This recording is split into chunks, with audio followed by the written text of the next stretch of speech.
kulanti waxana wanaagsan idilkiinba akhyaartan hawada ka wada socono meelad joogtaanba waxaanu idin leenahay cawaysi wanaagsan kuna soo dhawaada mar kale iyo barnaamijkii hadahan oo kale aynu isugu iman jirnay ee garwaaqso dabcan muddo ayaynu hawada ku kala maqnayn mar labaad ayaynu kulanay daawadayaal meelad joogtaanba waxaanu idin leenahay cawaysi wanaagsan barnaamijkeena toddobaadkan ee garwaaqso oo dabcan idinkaga imanaya xarunta guud ee telefishinka qaranka jamhuuriyadda Soomaaliland magaalada Hargeysa caawa barnaamijka waxaa noogu martiya aqoon-yahan rugcadaaya haddii aan iskiin baro waa Axmed Yuusuf Cabdi Goolcade Axmed waa oday reer Hargeysa aqoon-yahan qurbo joogo in badan dalka ka maqnaa muddo ku siman 38 sanadood cabdo wayntaan Axmed wayntaan dhalanba ka hore waa siday tahay barnaamijkan kugu soo dhaweynaya waan dhawahay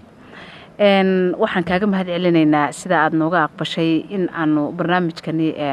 waraysi kula yeelano gaara oo dabcan dhinacyo badan taabanaya aqoon-yahanka waxaan ka wareysan doonaa dhanka waxbarashada 38 sanadood maqnaa bal hadda dalka markii soo noqodkiisii wixii ku arkay iyo ka hor isbarbar dhigi doona xaaladda dhaqan dhaqaale ee maanta dalku marayo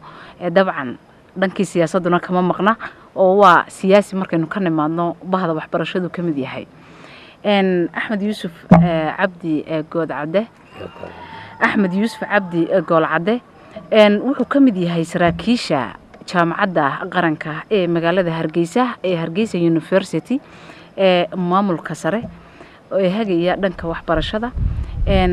bal ugu horeyn Axmedow kulay dadkii isbaratay Axmed bal taariikh nololeedkaagii oo kooban dabcan wanigi iri waa reer Hargeysa Axmed magaalada Hargeysa ku dhalatay sidaynu isku xog wareysanay halkaasaad waxbarashadii hoose ka gashay bal hadda adigoo sii wadaya waa si wanaagsan horta marka hore aad iyo aad ayuu u mahadsan yahay TV-ga qaranku aad baan ugu faraxsanahay barnaamijkan in aan qayb ka noqdo waan idin soo dhaweynayaa mar walba aynu kulanaba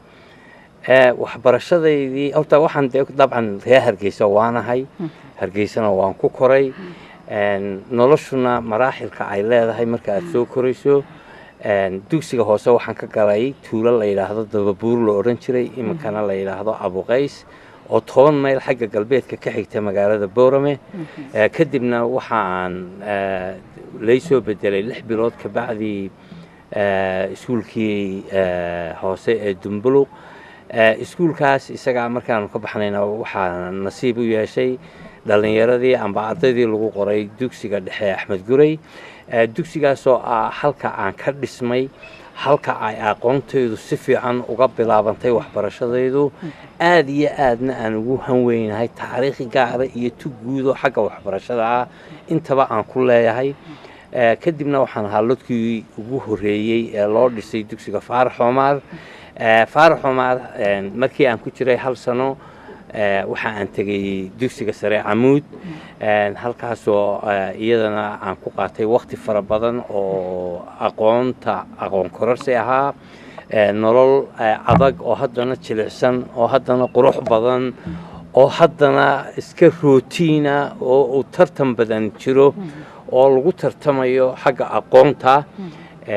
ayaan kala kulannay Camuud oo halkaas dabeetana markii dambe iyadoo ay aad ay u adkayd in shaqo la helo shaqadana loo tegi jiray Xamar waxaa lay bedelay dugsiga sare ee Banaadir waxaan ka baxay 1972 baanu ka baxnay dabeetana waxaan markiiba aanu galay dugsigii tababarka ciidanka Xalane halkaasna waxaan ku baranay anshaxa militariga iyo hubka fudud sida loo isticmaalo kadibna waxaan loo diray hal sano oo shaqadii qaranka macallin baan noqday macallinnimo nasiib wanaag waxa lagu soo qoray dugsigii dhexe anigu aan ku jiray Axmed Guray dabeetana taasi waxay keentay inaan si hagar la'aan macallin uga noqdo oo aan wax u dhigo dadka naga aflaxay maanta dalka u shaqeeyay macruufka ana waxa kamid ahaa duqii magaalada Hargeysa Xuseen Jeceer baa kamid ahaa waxa kamid ahaa oo kale Dr. Abdigaas intaaba dhalinyaro fara badan ay kamid ahaayeen iyagu ayaan macallimiin u ahayn markii dambana waxa aan ku noqonnay Xamar oo nala shaqaalaysiiyay nasiib wanaag mar kale waxa lagu qoray dugsigii isgaarsiinta 5 sanadood baan ku jiray annagoo shaqeynaan haddana baranaynay electrical engineering iyo telecommunication halkaasa maxaan ku raadayay aqoontaydii anigoo wata ayaan haddana shaqaale ka ahaa aan Xamar joogay markii dambana dalka waan ka baxay markii aan ka baxay dalka waxaan ka baxay 77kii waxaanan degay oo aan tegay shaqo tegay dalka Carabta dalka Saudi Arabia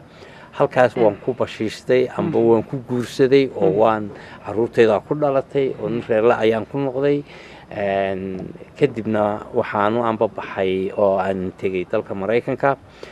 Mareykanka maxaan ku raadayay aad baa laygu soo dhaweeyay waxbarashadeydii waan sii watay aniga oo ka mas'uul noqday reer ballaaran oo caruur fara badan la hadlaayay maxaan ku raadayay daadihinaya ayaan Mareykanka degay iyo hooyadood marka haddana waxbarashadii waan sii waday jaamacadda UMass baan galay haddana waxaan galay gobolka Ohio on duruufo xagga dhaqaalaha awgeed ugu guuray markii hore Boston baan joogay halkaasna maxaan ku raadayay muddo badan baan ku noolaa welina halkaas addresskaygu uu yahay oo aan reerkii degan yahay marka aqoontada Axmed ilaa heerkeebad ayad gaarsiisay aqoontaydu jaamacadda UMass waan galay waxaan ku jiray muddo 2 sanadooda markii dambana waxaan qaadan jirnayna waxyaabo fara badan oo isku jira oo nolosha qofka ku qariibka Mareykanka loogu talagalay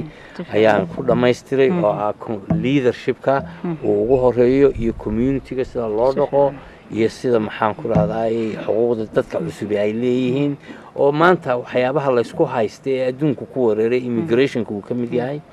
marka runtii dib baan haddana macallin uga noqday anigoo Mareykan jooga anigoo runtii ahaa bridge isku xidha waalidiinta iyo caruurta af Carabiga ku hadasha kuwa af Ingiriisiga ku dhigta iyo af Soomaaligaba aad iyo aad baan maxaan ku raadayay waqtigaan halkaa ka shaqeynayay iyada laftigeedu macallinimadii markaan ku noqday jawigaygu wuu isbedelay waana ilaahay mahadii si fiican bay iigu dhamaatay muddo dheer ayaad ku noolay dalkaasi dabcan imika aqoon iyo waayo aragnimo ayaad kula soo noqotay dalkaaga hooyo Somaliland inaad dadkiisii uga faa'iideyso jaamacadda Hargeysa waa adiga saraakiisha sarsare kamid ah dhanka maamulka bal jaamacadda Hargeysa maanta halka ay marayso tayadeeda aqooneed maamul ahaan bal hadda adigoo noo soo koobaya halkay maraysaa maanta jaamacadda Hargeysa ilaahay mahadii meel wanaagsan bay maraysaa waxa gacanta ku dhigay ciidan jabsan rag dhalinyaro oo aqoon leh oo dadaalaya oo shaqada qabanayaan garanaya jaamacadda waxaa loo dhammaystiray qaab dhismeedkeedii qof waliba maanta wuu garanayaa qofka isaga xukuma qof waliba waddadu marayo wuu garanayaa shaqadu qabanayana wuu garanayaa taana waa ilaahay mahadihii waxa ay gudoomiyaha marka laga bilaabo Dr. Maxamuud iyo gudoomiye ku-xigeenada macallimiinta jaamacaddii dhinac bay u wada jeedaan maantana waxa weeyaan waa jaamacad maamulka iyo macallinka iyo ardaydu ay isku xidhan yihiin dhinac wada jeedaan kulle maanta TV-ga way ka baxday jaamacaddii Hargeysa waxaad arkaysaa ardaydii wax eegan jirtay aan baqishka sameyn jirtay qof waliba naftiisa wuxuu u bartay oo ku shaqeynayo oo wixii ay wax ma garanaysaa had iyo jeer dhibaatada keeni jiray ee ardayda kalsooni darrada u keeni jiray ahaa telefoonada aanu ardaygu jaamacadba la soo geli karin marka uu imtixaan jiro jaamacaddii hore u socotay dadweynaha taasaan u sheegaynaa dawladda taasaan u sheegaynaa aad iyo aad baanay u qurux badan tahay hawlo badanna way ka socdaan xafiiskaaga ka waran iyo shaqada uu qabtay iyo maxaad nala wadaagi kartaa xafiiska iyagu waxaa structureka jaamacadda markii la sameeyey waxaa la sameeyey xafiis u gaara xidhiidhada xidhiidhka gudaha iyo xidhiidhka dibaddaba jaamacadduna waxa ay xidhiidh la leedahay jaamacado fara badan oo dalal fara badan oo adduunka ku yaala ardayga masalan kulliyadda caafimaadka maanta ka baxa jaamacadda Hargeysa adduunka meel walba waa laga qaadanayaa la odhan maayo Hargeysa xaggee ku taala iyo jaamacadda ka soo baxday waa xaggee taa iyadoo ay jirto ayaa xafiiska iyagu amba ha yaraatee amba ha weynaatee wixii xukuumadda la xidhiidha amba laamaha dawladda Jamhuuriyadda Soomaaliland amba dalalka kaleba aan toos naloola soo xidhiidhayaa xafiiska iyaguna uu protocol ahaan hirgelinayaa marka wixii aanu soo bislayno ee aanu soo dhammaystirno ayay noqonaysaa maamulka sare ee jaamacaddu inuu ka qayb noqdo iyo maxaan ku dhahay sanadka amba baarlamaanka jaamacaddu oo u badan directorska ka qaybta jaamacadda shaqaalaheeda kuwaas baana runtii la xidhiidhaya markaasaa lala xidhiidhi karaa guddida sare ee jaamacadda oo qaraarada la gaadho loo wada gudbiyo hadday ardayda noqotay iyo hadday maamulka noqotay isqabqabsi fara badan iyo waxyaabo aan jaamacad ahaan ku wanaagsanin baa ayaa mararka qaarkood ka dhaca taasi imika sidee ka tahay jaamacadda Hargeysa jaamacadda Hargeysa way ka bogsatay ardayda iyo maamulku iyo dhinac walba waa la iska raacsan yahay waxaanay ku kala socotaa rules qawaaniin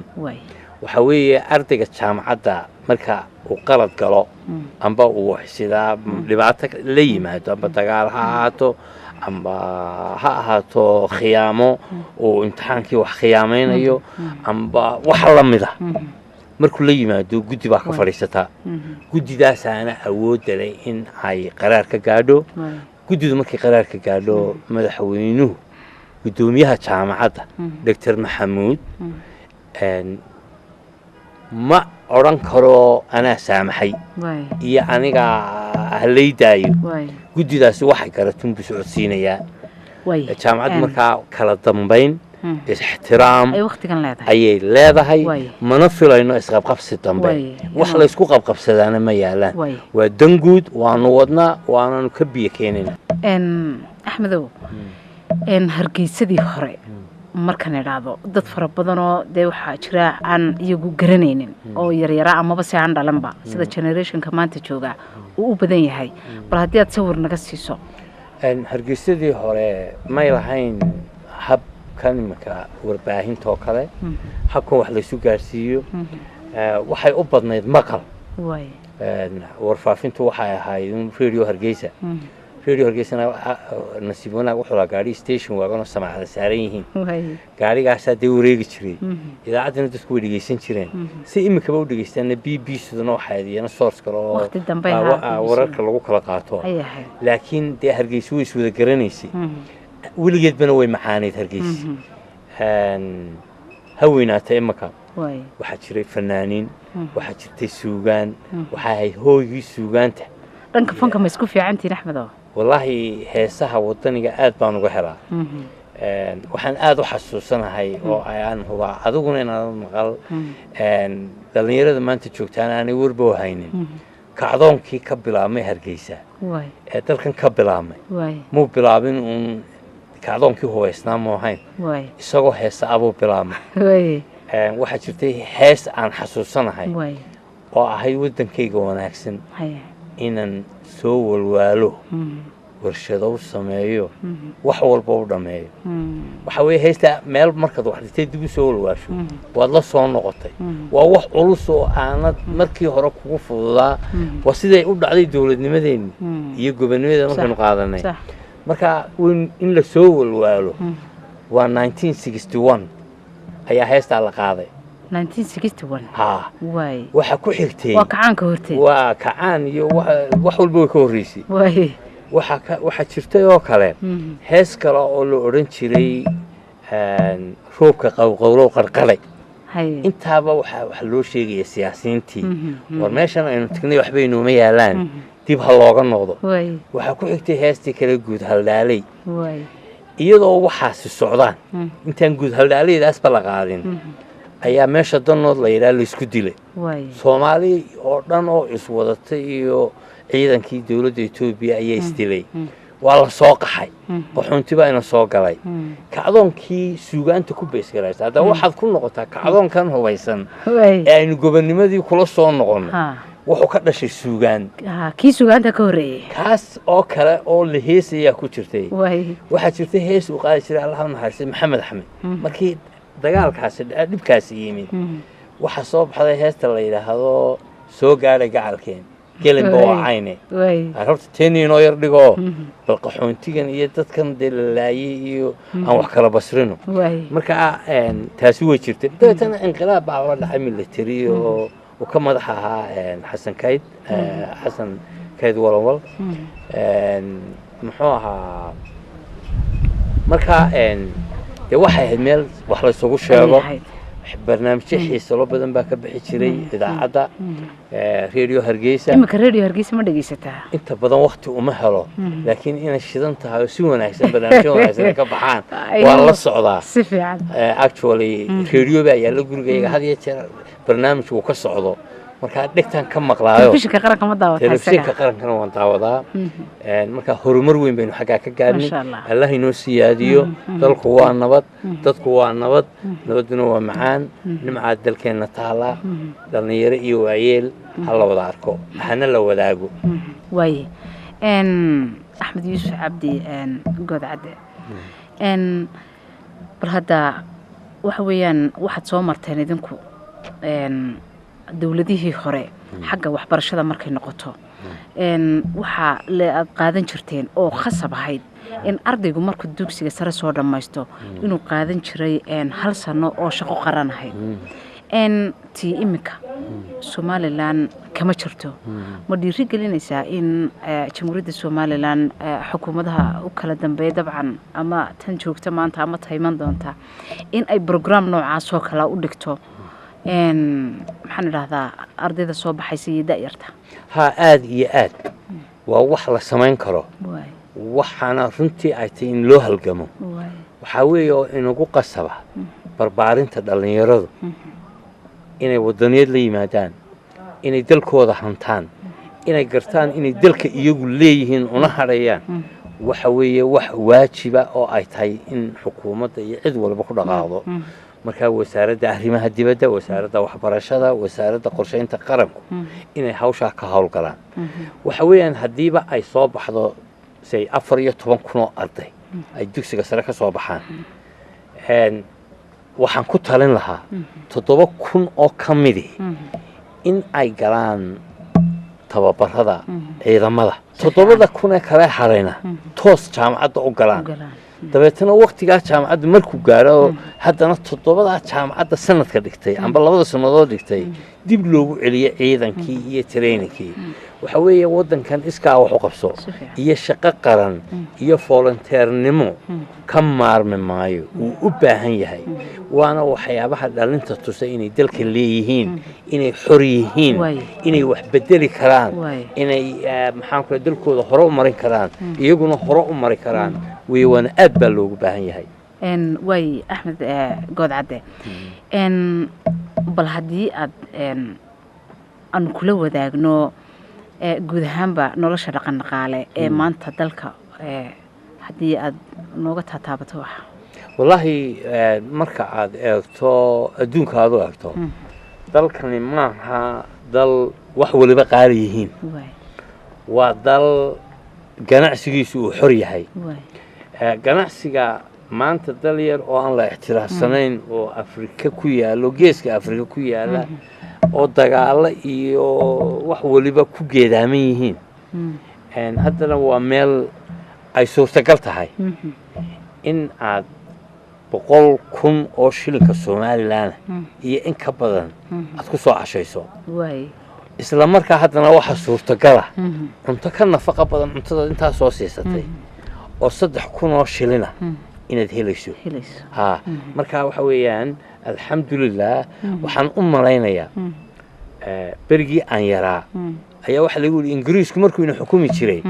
marba waxa soo baxday dadka reer Soomaaliya ay kuyu galeen oo inji iyo wax loo sameeyay oo dadku ay kuyu ku noolaayeen dabeetana wixii Ingiriiskii meesha xukumi jiray oo dadka tujaarta ku oran jiray baa soo baxay Ingiriisku wuxuu ku oran jiray tujaarteeni markaa jirtay yaan maqlin waxa la waayay anuna dalka in badan baan maray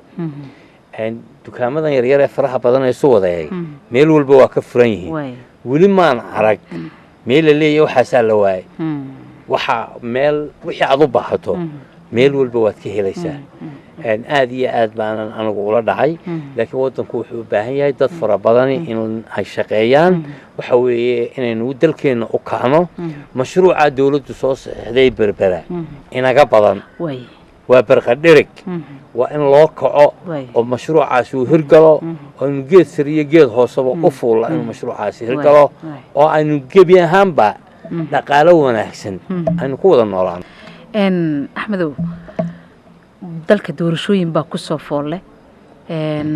dalka waxa weeyaan dal dimuqraadiya xisbiyeyno ayaynu qaadanay waqti dheer baynu ka soo gudubnay oo shirbeeleedo ahaa oo maaragtay maxaan wax badan waynu soo marnay maanta doorashooyin baa ayna hor yaala sanadka dambe dalka ka dhici doona bal ka waran aragtidaada siyaasadeed horta dalkani madaxweynaha imika jira waa madaxweynihii afraad isbedeladii soo marayna uu ku caanamaalay waxaanay ku jirtaa markaynu leenahay wax weyn baynu qabsanay waxaynu leenahay ciidan qaran oo aan halkan salaan diiran uga dirayo oo aan leeyahay imikadan caawa iyo waqti walba dhabtiinaan ku huradnaa waana ilaahay mahadii ciidanka qaranku ha noolaado ciidamada qarabka sidee Soomaaliland ha noolaadaan waan u hanweynahay waanu ku kalsoonahay taa markaan ka gudbo waxa weeyaan xusbiyadu waxaynu doonaynaa caruurtu inay ku ababto inaynu qabyaalad kaga baxno laakiin waxa weeyaan dal aan la ixtiraafin oo xusbiya leh butuluqsi baa yar jira butuluqsigana ummadi markay iska butuluqsanayso horumar way gaari kartaa xusbiyadii ma joogaan halkii laga filayay halkii aynu ka filaynay ma joogaan haddana dee saddexdii soo baxay way taagan yihiin waa platform waa loo baahan yahay kad wax dooranayaana xusbi inuu ka mid ahaado wuu u baahan yahay kala dooranayaana inuu xusbi ka soo baxaa loo baahan yahay afar xusbina ma jiri karaan shirbeeladeedina way soo dhamaadeen xusbiyadaasay ku soo dhamaadeen xusbiyadii mar walba waxay nagu waajibay inaynu kobcino waxa nasiib darro ah oo aad u fool xun oo aan qurux badnayn ninka doonaya inuu dalkan madaxweyne ku noqdo oo campaign ku jira oo reer ku meeraysanaya waa qalad weeye waxa weeyaan saddexda xusbi dadweynaha reer Soomaaliland inay ku wada jiraan ayay tahay xusbi reer gaar inuu u yeeshana waa qalad mid ay gaar u leeyihiin ma ay jirto marka qaanuunka la raaco waxaanay la shaqeeyaan commission of electionka guddiga doorashooyinka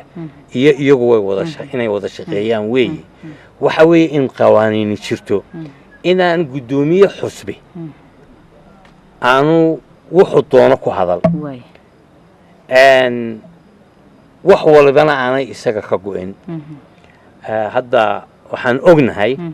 anigu horta shadowta waxaan dhageystay suldaan maxamed suldaan cabdiqaadir waxaan dhageystay xaaji cabdi war ka soo baxay niman hadlaya oo kale oo naqdiyayana waan maqlay anigu waxaan leeyahay suldaankuna sax buu ahaa xaaji cabdina sax buu ahaa ma aha wax meesha yaalla nin doonaya dalka inuu madaxweyne ka noqdo inuu reer ku gabado haddii shirbeelad dhacayo beelaha reer somalilan waa loo ogol yahay inay shiraan laakiin shirbeeladadu wuxuu ka yimaadaa salaadiinta iyo cuqaasha waana wuxuu noqon karaa shir loo dhan yahay shirkan la sheegayay ee ka dhacay hargeysana siba xaafadda masalahana waa shir un dad wadani kaambeen u wadaa ay galeen waxa magaca loo bixiyeyna maaha shaqana kuma laha waxaan ka xumahay oo kale maanta waxaan dhegeysanayay xasan guure xasan guurana may ahayn inuu soo qaado beesha shaqaaqadii ka dhex dhacday maxaan ku rahdaayey in ka badan 10 sano ka hor waa lagu kala bogsaday taa suldaan maxamedna qayb buu ka qaatay qamaamuurta iyo salaadiinta kale ee beeshaasina aad bay ugu halgameen kumaankun kale ayaa dhiman lahaa laakiin sheekadaas way dhammaatay inuu dadka xasuusiyana may ahayn inuu xaal ka bixiyana weeye sheekadaasi jigjiga ayay ku dhammaatay hadal dambana kama imanin dadkaasina waa dad walaalo ah marka dhidar xabaalo qode qurun buu uga dhaadhacaa in la soo faqa maaha waa laga heshiiyey wax ka dhibaho ka taaganna ma jiro ninkii xusbi doonaya inuu ka qayb noqdana wuu ka noqon karaa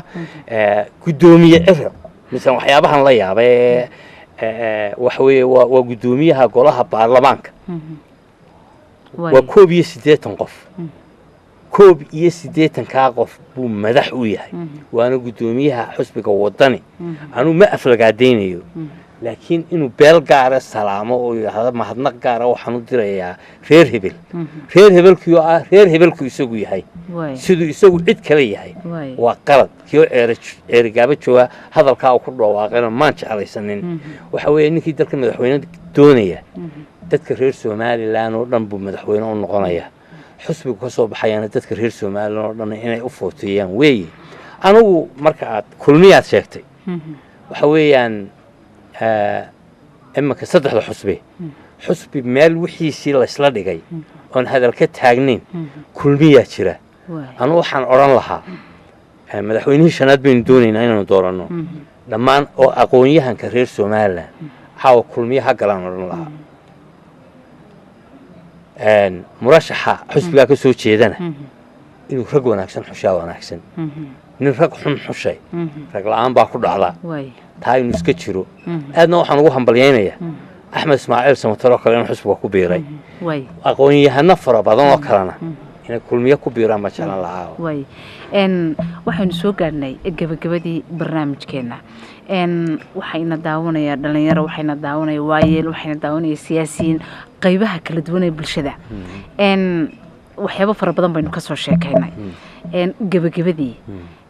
erayga ama kelmadda aad kaga tegayso ka siyaasi ahaan ka aqoon-yahan ahaan ka qurbo joog ahaan dee waad ballaaran tahay axmedow maxay tahay waxa weeye waxaynu wada ognahay dalkeennan nimcaa taala nimcadan la sheegayo ee la leeyahay qof walba leeyahay nimcaa taalana marka hoos looga dhaadhaco dalkeenna nabad baa taala habeenkii dhowto dalka turkiga wixii ka dhacay waynu ogeyn marka aanay meel jirin nabadgelyo wax gobonnimadu way dhimanaysaa haddii gobonnimo la waayana guda qarsiima hadhay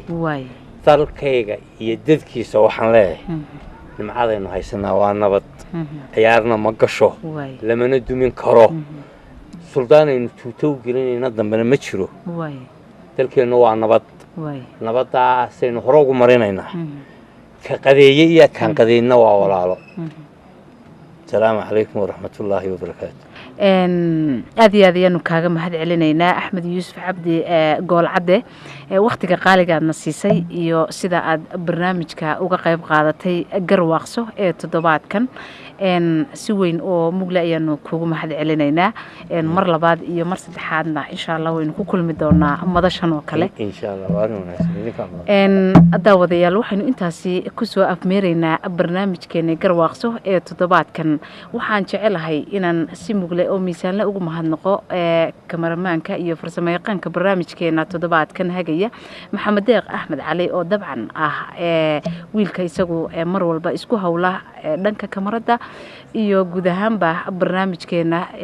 qayb weyn runtii iga siiya anigoo nimco maxamed cabdigoola intaasi ayaanu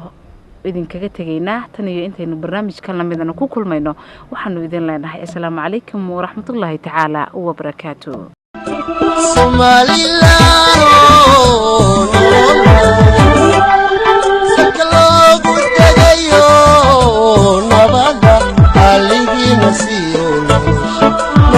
Sociedade aligi nasiyo sociedade navada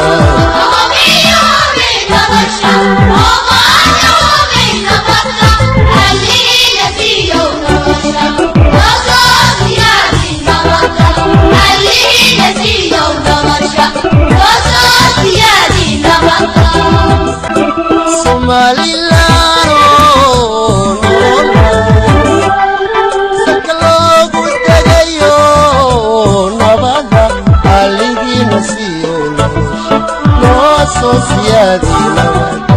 aligi nasiyo